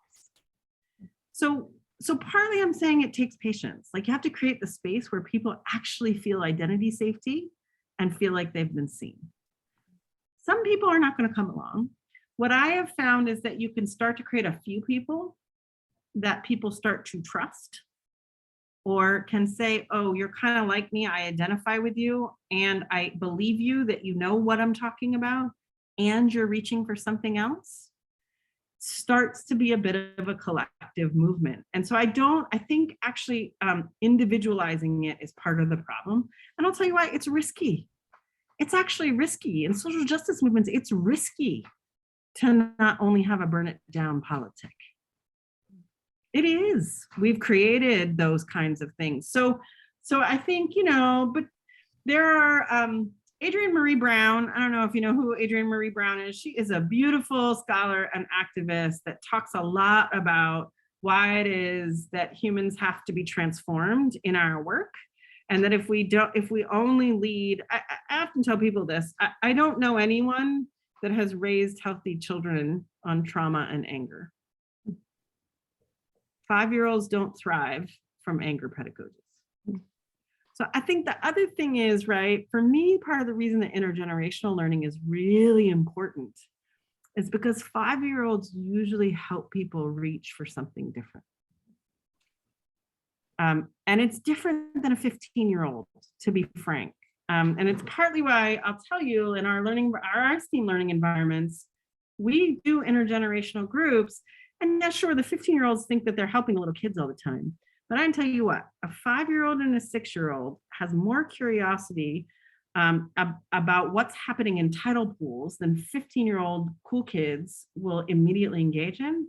But a little bit of social capital of a little kid who's wildly excited, and you can start to not tell the difference between a 15-year-old and a 6-year-old really engaging in the magic of tidal pools.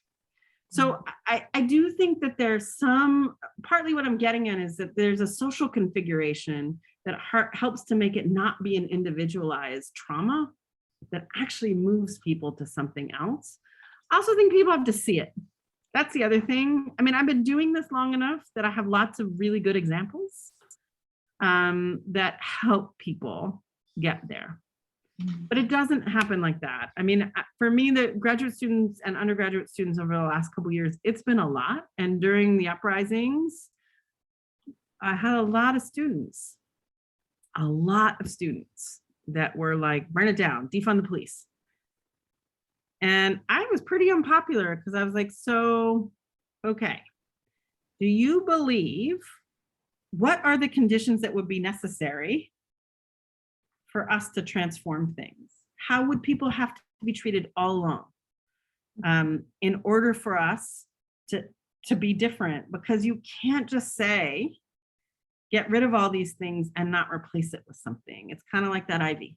If you tear down a bunch of ivy, but you don't actually put other structures in support, turns out other invasives will just take over where the ivy was. And the point is, I spent a lot of time in South Africa right after apartheid ended. And many of those problematic structures reproduced themselves the day after the revolution too. And so I think that a lot of people need that help of cultivating an imagination about how the world can be different. It's why I really love Sean Gingrich's work about part of the problem of the academy is we're fabulous at describing problems, explaining how problems happen, showing the impacts of problems.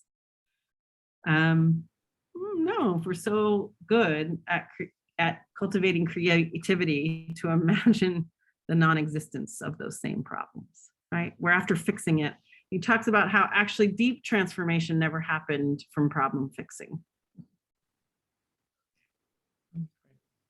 Yeah, Adele, we really need to start bringing this to a close. So Adele, maybe this will be our last question here. I'm sorry, I just had left my hand up. Thank you very much. That was really informative. Great. All right, well, I'd like to just pause here, maybe give that one other moment if people have anything to say or to close us. Any questions still lingering? I know there's many of our representatives here or people involved here from important public schools, from school districts in the neighborhood, Falmouth Public Schools, Zemat and Cumberland, Zimari. Yeah, Jennifer. Hey, Jennifer, got a comment? Yeah, just quick comment. I know it's 7 o'clock. Thank you so much. This has been really, really exciting. And I feel like you've, for me, connected to a lot of different things that are happening here in our state in Maine. And I just appreciate you kind of zooming in and I feel like you've dropped a lot of really exciting energy and it's going to spread and be useful. Thank you. Thanks. Appreciate that. Great. Well, I'll thank you, Megan, once again. And Angela, I'm going to turn it over to you to close out the session, if you would. This has been of your making and your work here. So I'll just let you can have the last word. That's very kind of you, Jeff. I just wanted to say, really, it's just been my honor to be able to work with the Libra committee and their ideas, but also to be able to bring the 3 scholars who have focused on, Indigenous perspectives to our community. I feel like it's been really eye-opening in a lot of ways and also inspirational. So I just am excited that that we've been able to do this, and I want to just thank you all for participating, and thanks especially to Dr. Bang for joining us this evening. I know that it's been a crazy year and that she's had so many new things on her plate recently, and I'm just glad that we got to be one of your stopping points. Thanks. Appreciate it very much. Thank you. All right. Take care, all.